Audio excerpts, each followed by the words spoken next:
이제 올리고 다른 주석수도 올리는 것 같은데 차분하게 예, 저도 들어도 너무 좋은 것 같아요. 예. 음. 음. 그렇죠. 예, 그러니까 들어도 정말 대단해요. 이렇게 목사님의 그 지식이라는 게 예, 정말 대단한 것 같아요. 그래 오늘 저희들은 쉬운 기초성경 교재인데 예, 지난주에 일과를 저희가 했었고 원래 이제 백과까지 있습니다. 가정성경 공부가 백과가 있는데 기초적인 내용이지만 이제 이걸 깊이 하면 뭐 한 학기도 강의할 수 있고 그렇지만 저는 이제 기본적인 내용들 위주로 공부를 하겠습니다. 지난주에 저희들은 하나님이 존재하신다에 대해서 몇 가지 측면에서 이렇게 증명을 했습니다. 예. 증명을 했는데 이제 어떤 분들은 끝까지 주변에 다양한 그 내 주변에 있는 것들이 하나님의 존재를 증명함에도 불구하고 그것을 거부하며 살아갑니다. 이게 이제 무신론자들입니다. 또 하나님의 존재는 이렇게 증명이 되는데 성경의 하나님 아닌 다른 하나님을 믿는 분도 있습니다. 다른 신들이죠. 성경은 그거를 우상들입니다. 전부 잡신, 소문자 신들입니다. 그런 신을 믿는 사람들도 있고. 그러나 이제 마음이 올바른 사람은 하나님은 그것을 기억하시는 겁니다. 코넬료도 구원받기 전에 그 선행을 하나님 기억하시고 또 그 사람이 기도하고 가난한 자를 구제하는 그것이 하나님 앞에 기억이 되는 겁니다. 근데 기억이 된다고 해서 구원을 받는 건 아닌데 예, 수많은 사람들 그냥 그 채로만 살아가는 겁니다. 근데 하나님께 기억이 되면 어떻게 해서든지 현 시대에는 은혜의 복음을 듣게 하시는 겁니다. 그래서 아까 이제 구독자가 얼마 없는데도 보게 되듯이 하나님께 기억된 사람은 어떻게 해서든지 구원받을 수 있도록 하나님께서 역사하심을 이제 우리가 알 수가 있습니다. 그래서 오늘은 두 번째 과인데 그럼 하나님은 인격을 가지고 계신 하나님이시다. 그래서 인격자이신 하나님에 대해서 한번 공부를 해보겠습니다. 우리가 사람들을 이야기할 때 인격이 있다고 하는 사람들은 이게 상식이 뛰어나고 도덕적으로 높은 수준의 사람을 우리는 인격자 이렇게 이야기를 합니다. 그런 사람하고 만나면 편합니다. 예, 얘기를 더 듣고 싶고 근데 인격적으로 제대로 갖춰주지 못한 사람을 만나면 불안합니다. 언제 어떻게 이 사람이 돌변할지 모르기 때문에 그렇습니다. 그래서 인격이라고 하면 이것이 사람의 됨됨이, 품성 이런 걸 이제 인격 이렇게 말합니다. 그러니까 어떤 사람 보면 우리가 품이 있다 얘기하지 않습니까? 그런 사람입니다. 신사다 그러고 숙녀라고 할 때 그런 사람을 말하는데 그럼 하나님은 어떠하신가? 이가에서 보면 하나님도 인격자에 있습니다. 인격을 가지고 계시고 높은 수준의 도덕을 가지고 계시고 지성과 의지를 다 가지고 계신 그런 분이다에 대해서 한번 공부를 하는 것입니다. 하나님의 인격이 있는데 그럼 마귀는 인격이 없는가? 마귀도 인격을 가지고 있습니다. 그래서 이 세상이 이렇게 혼란한 겁니다. 마귀가 하나의 힘이거나 영향력이나 파워나 포스이면 별 문제 없습니다. 하나님도 마찬가지다. 만약에 그런 거라면 그냥 그렇게 살다 죽으면 됩니다. 근데 그렇지 않습니다. 하나님도 그렇지 않고 마귀도 그렇지 않은 겁니다. 인격체끼리 이렇게 격돌을 하는 겁니다. 저희가 살아가고 있는데 저희도 인격을 가지고 있는데 마귀의 영들도 있고 하나님의 영도 있고 이제 이런 세상에서 우리가 이제 살아가는데 하나님은 결코 높은 수준의 인격을 가지고 계시기 때문에 강요하지 않으십니다. 근데 마귀는 강요합니다. 하나님은 설득하십니다. 사람을. 근데 그렇게 하면 안 돼. 이것이 어때? 질문하실 때에도 하나님의 질문은 다릅니다. 정말 고요하면서도 정확하게 파고 들어옵니다. 그래서 마귀가 던지는 질문을 격동시킵니다. 그 질문을 받으면. 좀 다릅니다, 이게. 그리고 점유하려고 하고 사람을 점유하게 되면 거기서 이제 다양한 형태의 마귀적인 것들이 나오는 겁니다. 그러니까 우리가 오늘날 보게 되면 정신병원이나 가정법원 마찬가지입니다. 가정이 파탄이 일어나고 정신병원들, 수많은 사건, 사고들 그게 그런 것들입니다. 마귀의 영들이 그렇게 활동을 하기 때문에 그렇습니다. 그래서 하나님께서는 죄인의 마음 문을 부수지 않습니다. 이 의지를 강제로 열게 해서 강제로 들어와서 누군가를 구원시키지 않습니다. 그 사람의 마음의 문을 열기 전까지는 하나님이 들어가시지 않습니다. 그래서 계시록 여기 한번 보겠습니다. 3장 20절을 보시면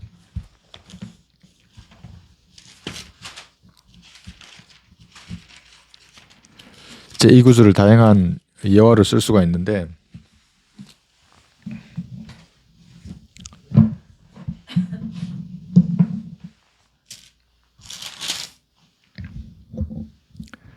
3장 20절 보라 내가 문 앞에 서서 두드리노라. 누구든지 내 음성을 듣고 그 문을 열면 내가 그에게로 들어가서 그와 함께 먹으며 그도 나와 함께 먹으리라. 그래서 하나님께서는 다양한 환경을 통해서 또는 우리와 같이 은혜의 복음을 아는 사람을 통해서 또는 전도주를 통해서 사람들에게 마음 문을 두드리는 겁니다. 구원받지 않은 사람들의 마음 문을 두드려서 그가 문을 열면 들어가십니다. 근데 강제로 억지로 문을 열게 해서 어떤 사람에게는 들어가고 어떤 사람에게는 들어가지 않고 그렇게 하지 않습니다. 하나님. 그래서 하나님은 설득해서 마음을 두드리십니다. 그것은 죄야 이렇게 말씀하시는 겁니다. 그렇게 하면 지옥에 가는 거야. 그래서 사람의 마음을 열면 예수님 들어오셔서 그의 죽은 영을 살리시고 그게 거듭남이지 않습니까? 혼을 영원히 구원하시는 겁니다. 그러니까 이 육신도 이제 구원하십니다. 그게 이제 몸의 구속인데 우리가 예수님과 똑같은 몸이 되도록 부활하신 예수님 같은 몸이 되도록 예정된 겁니다. 이것이 진짜 예정론입니다. 장로교에서 말하는 예정론은 다 거짓말입니다. 그러니까 창세전에 어떤 사람은 구원을 받고 어떤 사람은 지옥에 가도록 정해졌다. 그런 것은 하나님의 속성하고 맞지 않습니다. 그러니까 인격자로서 이상하지 않습니까? 어떤 사람은 지옥에 가라고 그러고 어떤 사람은 하늘나라 가라고 그러고 그렇지 않습니다. 책임이 하나님에게 있는 게 아니라 각자에게 있는 겁니다. 근데 하나님 인격자가 아니면 그럴 수 있죠. 어떤 사람은 지옥에 가, 어떤 사람은 하늘나라에 가. 이게 칼빈주의, 장로교에서 가르치는 예정론이 그래서 비성경적이라는 겁니다. 하나님의 인격자이신 하나님의 속성에 맞지 않습니다. 그렇다면 야 너는 마음에 안 들어 평소 하는 짓이는 지옥에 가. 뭘 하늘나라 가고 싶어 하더라도 안 돼. 이렇게 하지 않습니다. 누구든지 두드리면 열리게 되어 있습니다. 하늘문은. 생명수, 목 마르면 누구든지 하나님 물을 주십니다. 근데 그런 것을 모르고 많은 한국 교단은 그 인격자이신 하나님의 속성을 잘 모르고 제한된 속죄 이렇게 말하는 겁니다. 예수님의 피가 어떤 사람에게만 효과를 보고 어떤 사람에게는 아무런 효과를 보지 못한다. 이게 제한된 속죄입니다. 이게 마귀의 교리입니다. 사실은. 그 예정론, 칼빈주의자들이 그걸 주장하는 겁니다. 그러니까 장로교 다니시는 분들은 그들의 목사가 신학교에서 이것을 배운다는 걸 잘 모릅니다. 그 은연중 그게 묻어나 있는 것입니다. 물론 말은 잘 하지 않습니다. 그렇게 말하면 이상하기 때문에 맞지 않습니다. 그러니까 구원받은 사람은 누구든지 하나님의 속성이 뭔지 이제 알게 됩니다. 은연중에. 그 인격자이시고 신사와 같은 하나님께서 태어나기도 전에 창세전에 지옥에 보내지 않으시는 겁니다. 물론 태어나기도 전에 에스는 미워하고 야곱을 사랑할 수 있습니다. 하나님께서 그 행실을 알기 때문에 태어나기도 전에 그건 하나님의 사역에 쓰임을 받거나 구원받은 이후에 어떤 하나님께서 은사를 주셔서 일꾼을 쓰고 안 쓰고는 하나님의 뜻입니다. 그거는 덜 사랑하고 덜 사랑할 수 있습니다. 근데 구원은 그렇지 않습니다. 누구든지 문이 열려 있는 겁니다. 공평한 것입니다. 왜냐하면 하나님 인격자이시기 때문에 그렇습니다. 그래서 선물을 주셨다가 하나님 뺏지 않으십니다. 한번 생각해 보십시오. 얼마나 불쾌하겠습니까? 어떤 사람이 선물을 줬는데 도로 중간에 뺐습니다. 그 인격자가 아닙니다. 그 사람은. 그래서 제가 예전에도 말씀드렸는데 어떤 사에게 후원을 한다고 후원을 했는데 다 쓰고 나서 와서 후원한 돈을 돌려달라 그러면 인격자가 아닙니다. 그 사람은. 그러니까 하나님은 그렇지 않습니다. 선물을 주셨으면 그 선물이 영원한 겁니다. 그래서 우리가 제가 항상 성경 공부할 때 빠지지 않고 보는 게 에베소서 2장 8, 9절입니다. 보겠습니다. 이 구절을 왜 계속 이제 말씀드리냐면 이건 꼭 외우셔야 합니다. 그래서 내 구원이 의심될 때에 에베소서 2장 8, 9절이 자동으로 나와야 하는 겁니다. 퍼펙트한 선물이라 합니다. 이것을 온전한 선물. 하나님의 온전한 선물이 이겁니다. 너희가 됐죠? 믿음으로 말미암아 은혜로 구원을 받았으니 이것은 너희에게서 난 것이 아니요 하나님의 선물이라. 행위에서 난 것이 아니니 아무도 자랑치 못하게 하려 하심이라. 바로 이 선물입니다. 그 선물을 주셨는데 자기 아들의 피값으로 그 선물을 마련해서 사람들에게 줬는데 어느 날 죄를 지었다고 해서 너 선물 그거 가져와.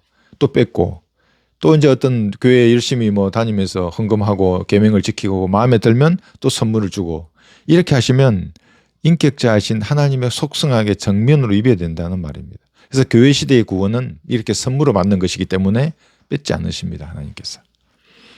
그래서 이제 하나님의 존재에 의해서 우리 인격자신 이제 하나님에 대해서 공부를 하는데 지난 사실은 수천 년 동안 하나님의 존재를 찾으려는 수많은 사람이 있었습니다.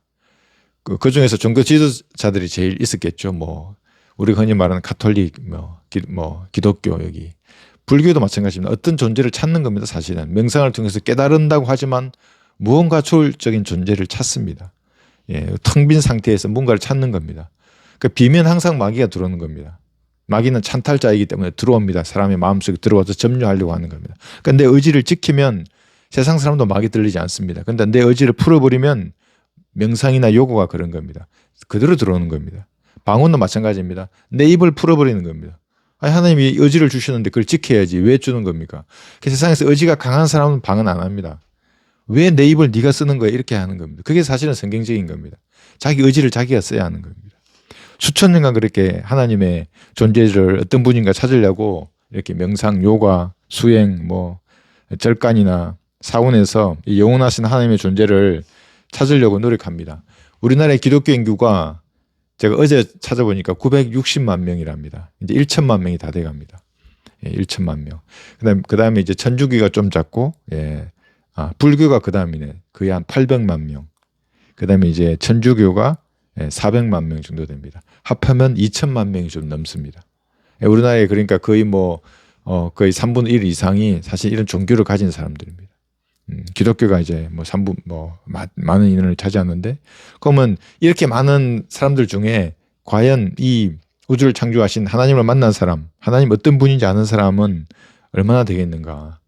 왜 제가 이렇게 질문 드리냐면 성경에서만 하나님을 찾을 수 있는데 바른 성경을 가진 사람의 수가 그만큼 적다는 겁니다. 그러니까 틀린 성경은 틀린 하나님입니다. 그게 어떤 사람은 성경이 틀리면 어떻고 이러면 어떻고 같이 화합해서 하나님을 섬기자는데 그럴 수가 없는 겁니다. 왜냐하면 저 성경은 다른 말을 하기 때문에 내가 말한 이 교리를 정립이 안 되는 겁니다. 개혁 성경으로는. 내가 더 혼란스럽습니다. 들 때 도대체 이게 NIV조차도 엉터리를 번역해 놓은 게 개혁 성경입니다. 물론 NIV도 엉터리입니다. 그것은 성경이 아닙니다. 사실은 하나하나 살펴보면. 그러니까 성경이 다르면 같은 하나님을 섬길 수가 없습니다. 성경의 하나님을. 여기 요한복음 1장 18절 한번 보겠습니다. 성경에서 이렇게 딱 기록하고 있습니다. 요한복음 1장 18절에 보시면 수많은 사람들이 찾던 그 하나님 어디에 계신가? 영원하시고 전능하신 그분은 요한복음 1장 18절입니다. 아무도 어느 때나 하나님을 본 사람이 없지만, 아무도 없었습니다. 하나님을 볼 수가 없었습니다. 그랬지만 아버지의 품 안에 계신 독생자, 그가 하나님을 분명히 밝히셨느니라. 아버지 하나님을 예수님께서 이 땅에 오셔서 그분을 분명히 자신의 육신으로 이렇게 밝혀냈습니다. 내가 하나님이라고 분명히 밝히신 겁니다. 이것이 성경에 기록되어 있기 때문에, 그래서 하나님을 찾던 이 성경을 제외한 다른 수많은 노력들은 다 헛된 것들입니다. 다 쓰레기들입니다. 그런 것은 찾을 수가 없습니다. 그러니까 여기 쓰레기의 범주에는 이런 것도 들어갑니다. 뭐냐면 이 성경이 옳고 그름은 이제 자기가 논하는 겁니다. 목사나 신학자가. 그래서 이 번역본은 옳고 저 번역본은 틀렸고, 그리고 여기서 조금 옳은 거 여기서 조금 옳은 거를 모아서 하나의 어떤 뭘 만드는 겁니다. 그게 목사가 되는 겁니다. 그럼 목사가 하나님 위에 있지 않습니까? 이 사람도 쓰레기가 되는 겁니다. 이 기록된 말씀을 그대로 하나님의 말씀으로 받아들이지 못하도록 하는 모든 사람은 다 쓰레기고 강도입니다. 왜냐하면 에덴에서 여자아이가 그랬지 않습니까? 마귀가 이렇게 질문을 하는 겁니다. 하나님이 참으로 그렇게 말씀하시더냐?